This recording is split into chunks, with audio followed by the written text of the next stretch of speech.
Hello and welcome to the Hero Spouse. I am Kenda Ruth, and today I want to talk to you forward moving spouses about something you hope for and something that some you long for, sometimes something that you think will never happen. I want to talk to you about returns. And there are several kinds of returns.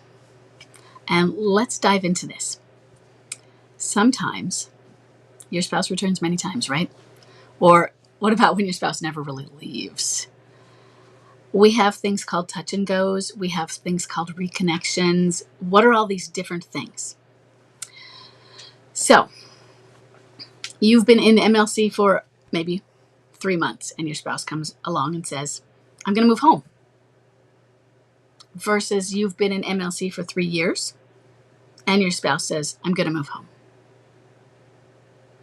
Or your spouse has been in MLC for 3 months and your spouse says, I'd like to move home. Do you notice the difference? Or 3 years, or 5 years, 7 years, I'd like to move home. Now, notice the difference. One is I'm going to, there's no permission. They're just making a statement. I am going to move home. Or maybe they don't even say anything. You just see them moving their bags. Or you come home and they're there. And the other one is I'd like to. What that is that's an opening for a discussion. They may not be asking permission still, but it's an opening for a discussion. What I found is that most situations of a return home, now I want to specify a return home is a move home, not a return. Most people, when they say return, my spouse is back, my spouse is home, my spouse has returned, and they think they're talking returned from MLC. They've moved home.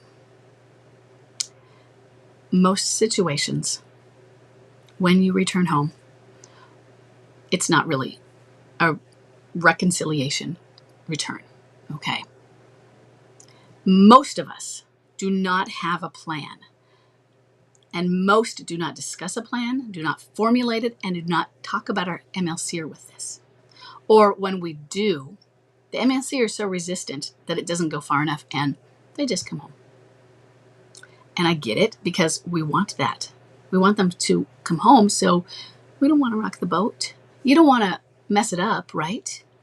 And you're so afraid that you'll push them away or you'll push them back to the alienator that, sure, whatever, okay. You don't set the boundary. And I get it. I get it. I really do. So let's talk about these returns. You might have somebody like I did. He was a multiple returner. He thought he really was coming home most of those times. He lived with the alienator or he lived at home. And he just kept bouncing back and forth. And when he moved out from her house to home, most of those times he thought he was moving home. A couple of times he did it to test. And those were a week long where I kicked him out at the end because he really was seeing what he could get away with. But the other times he didn't have the understanding that there was going to be this long withdrawal period and he wasn't going to be able to withstand it. And he took his affair underground, or he tried to, or he just kept going back to her. So some of what you're going to get is you're going to get them going back to the affair partner. They're going to be sucked back in. Okay, so you're going to watch out for that sort of things. Is your partner ready for therapy? Talk about them. Talk about a plan with them. Chuck knew that he had to talk to me before moving home. He knew we had to set up some parameters around it. Now, those parameters didn't really work until the end. But we still made the effort. They were silly, but the effort was there. So we tried, you'll sleep on the couch for a month. He had a bad back, so we tried me sleeping on the couch for a month. I actually had a bad back too, and then it got silly as why is the one who wasn't cheating sleeping on the couch? But there was that. Oh, how about you sleep in the camper van so that you're not in house hopping? Didn't really work either. It just didn't end up doing it that way. It might have been winter. And it was a camper van, so it was just a van that we'd retrofitted. So I don't know if he ever actually slept there. It never worked out that he stayed with someone else because he refused. So it was always trying to do something within the house until the last time. How about counseling? We did counseling on one of those times, and on the other times, since he was resistant, I waited and waited till I felt he was ready. And then when he was ready, I made sure he did it. So, counseling is going to be very important. Did you talk about it beforehand? In other words, before they moved home?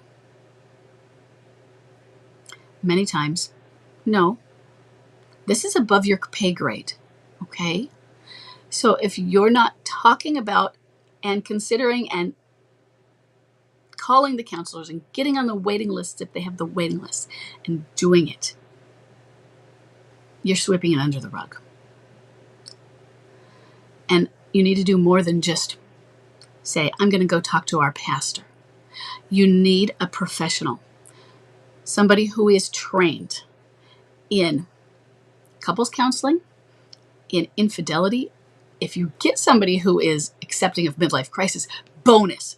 But trust me, that is bonus only, because many are going to dismiss midlife crisis.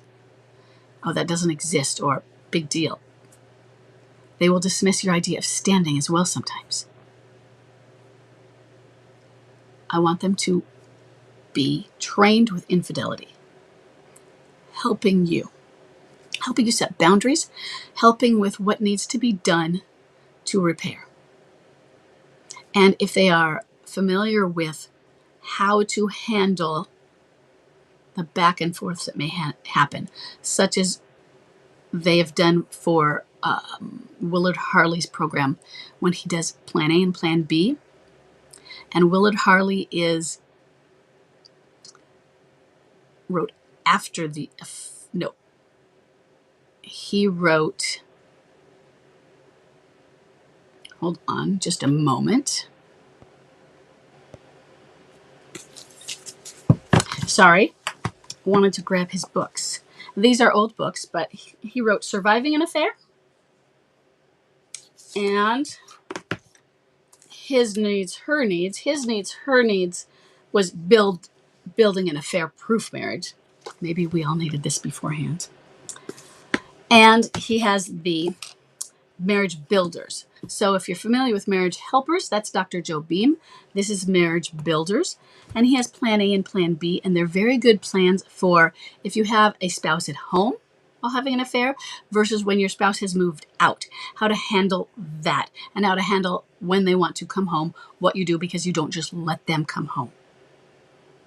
So anyone who is familiar with that, any counselor who is familiar with that, with Dr. Harley, great. You need to have a plan of action. So what kind of spouses do you have? What kind of MLCer? You'll have the MLCer who comes home and they may not have had an idea. They're not coming home to reconcile with you. They're coming home because they need somewhere to come to.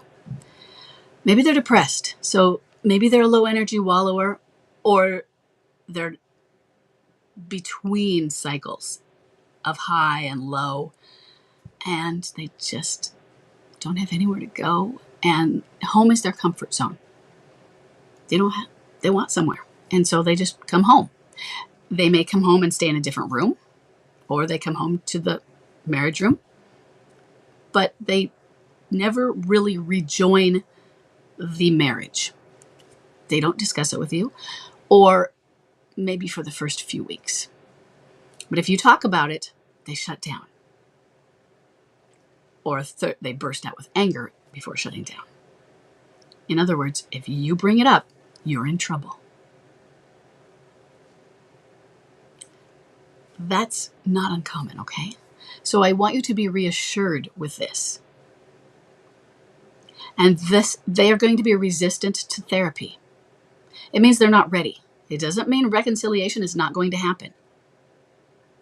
Look at your timeline. Was your bomb dropped 3 months ago, or was it 7 years ago? 7 years ago, yeah, maybe you need to think about some things, and maybe this isn't going to get to a reconciliation. Not saying that for sure. You need to make your decisions. But 3 months, you are very early in your crisis. We haven't seen the cycles. We haven't seen them go through. 7 years, we may have seen some cycles of them go through the years and how they have handled different phases. And so you have a lot more information. But if it's only been a few months, maybe if it's only even been 12 months, there's a lot more that they have to go through, a lot more they have to integrate. And so we don't know where this path is taking them. You might have somebody who is just going to come home, be there, and then they're going to continue their fun life on the weekends. That is not uncommon. They compartmentalize this crisis, and it's here and here. Life at home, kind of like I've got a wife in the kitchen and the whore in the bedroom. That is a Madonna whore complex kind of thing. What are you going to do about that? What boundaries are you going to set? Are they coming home for convenience because they have nowhere to go? Are they coming home because they want the convenience of you? Hey, she'll do my laundry and she'll cook for me. I can be with my kids. I can have the appearance of family or good dad appearance. Now I'm responsible. Where are your boundaries?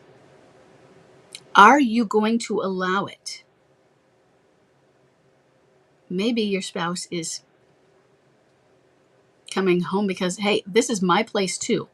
They have no intention of staying in the marriage. You know it and they know it. It's been spoken about.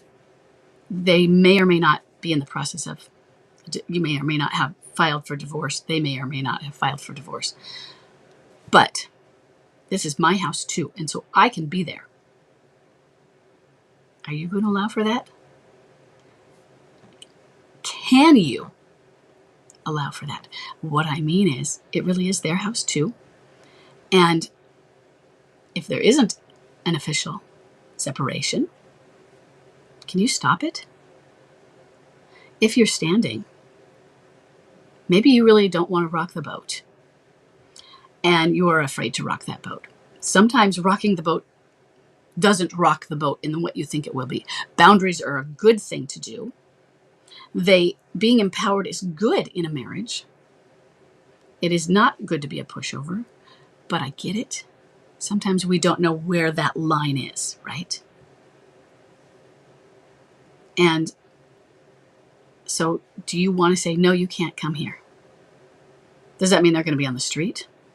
So you can't come here? They have nowhere to go, so you can't come here. But it is going to be harder for you as a stander with them there, especially when they are all the way out the door at this point in their crisis. And they may be monstering. That is not a good situation. So you have some decisions to make, but what sort of power, legal power, do you have to not allow them to be in the house, to living there? What kind of boundaries? So that might be a situation where you do make sure that it's separate rooms if you have to. It is not a return to the marriage. It is just two people living in the same space. And then we have the one you want, right? Or the one you think you want. But remember what I said at the beginning. I said, most of these don't plan. So your spouse has moved home. And it's like you thought and wanted and dreamt of. Your spouse is saying, I am going to make this up to you. You are the love of my life. I am so sorry for what I have done. Your spouse, he or she is acting exactly like the person you fell in love with. Oh, this is what you wanted. This is what you've been standing for. And let's say this is after at least 3 years. Now, 3 years is within the time frame, but still on the early side. It is the earliest I really want to see that. So I'd rather see it longer, but it's at least 3 years. Okay? The kids are there. They're excited. Everybody's loving it. You're having family time. It's what you wanted. Did you have a plan? How did your spouse come home? How did he or she come home? Did they ask? Or did they just move home? Maybe they said, I'd like to move home. And you said, sure. But what led up to that? Was there anything before that where you really felt things were getting better? Or was it kind of sudden? And how sudden is kind of sudden? 6 months, 2 months, 3 months, 2 weeks? What was this turnaround? What was the motivation? Did they break up very suddenly with the alienator and now you were the, suddenly I have to be interested in her or him? And so it seems genuine, of course, but what happens if another person does come along? Will that seem genuine also? What about therapy? So many of these situations where it really seems amazing, that honeymoon phase, they don't do therapy either. So what happens when the honeymoon is over? What happens when there's a crisis? What happens when triggers come up? What happens if there is some sort of trauma, like that crisis? What happens if there's a fire at the house? What happens if there's tornadoes, hurricanes? What happens if somebody in the family dies? Those other triggers, things that sent us into a midlife crisis, medical emergencies. And I don't mean the standard background of things, but I mean something big, those once in a lifetime big things that, oh my God, and the crisis. I mean, my best friend from high school last year, her house burned down because the guy that lived next to them was being irresponsible. He died. His house burned down. He died in it and took their house with him. Burned totally down. I think they just recently got into something. And they spent months and months dealing with insurance and everything. That was after she had just been found cancer-free. So she spent a lot of time with that, and she's still going through, every few months to check in that she is still in remission for her being cancer-free. And she says she's still getting used to the new body and the new way she is. And she doesn't like her new hair because it's either curly or not curly, or I can't remember what. That's one trauma of just having the cancer and then their house burned down. How are they going to handle this? Because one of the things about an MLCer is they did not have the coping skills to handle trauma, to handle their triggers. They were fine when everything else was fine, right? But did they learn that through their crisis? Did they get far enough in integrating these things? Because many of them aren't in therapy now with you. So they may not be learning it now, and they may not have gone through therapy as they went through their crisis. And so they just had a crisis and then said, okay, I'm feeling better now. I'd like to come home. I'd like to apologize because I have recognized what I did wrong, and I really do. And it's genuine, and why won't people believe me? I feel so bad. I want my family back. But then something bad happens again. And they're triggered, and understand, they're triggered, and it kicks off this chemical cascade in their brain. And they fall into this trap again. I don't want to say they mean to do this, but they just fall down the rabbit hole. And they're vulnerable. And monster takes over. And they're vulnerable to others, to another alienator. And they see you, and it causes conflict with you also. And you haven't gone to therapy to learn skills for being together again and to reuniting again and reconciling and healing from what happened. There's that. But also for just how to handle coping when you are triggered. How to handle not doing these things and not handling your emotions that way again. And so I'm worried. I'm very worried with the returns when we don't have a plan that we put into activation. We don't set enough of those. Maybe they're not even called boundaries. So we set boundaries, but we don't insist on we need to do these things. We need to hire and find professionals to help us so that we can be successful, because I care about our marriage. That's what we tell them. I care about us, and I want us to have the best chance at making this work. And this is how we do it. And yeah, it's embarrassing. And it's hard. And you know what? It costs money. But you know what? It costs a lot less money than it does to let it fall apart and to split it all up.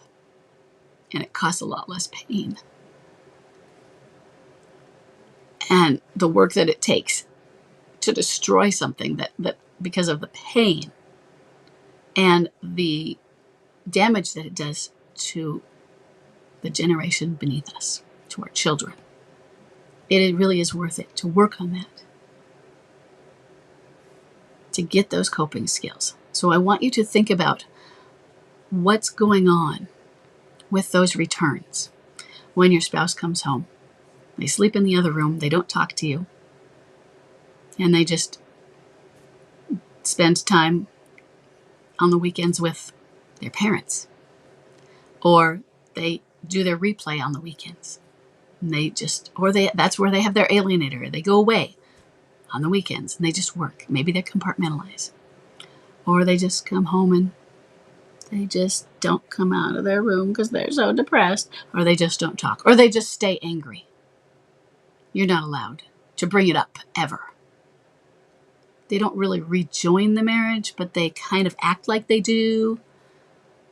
Or everything seems absolutely perfect and it is amazing, and then 5 years down the road, you have another bomb drop. Or 10 years down the road.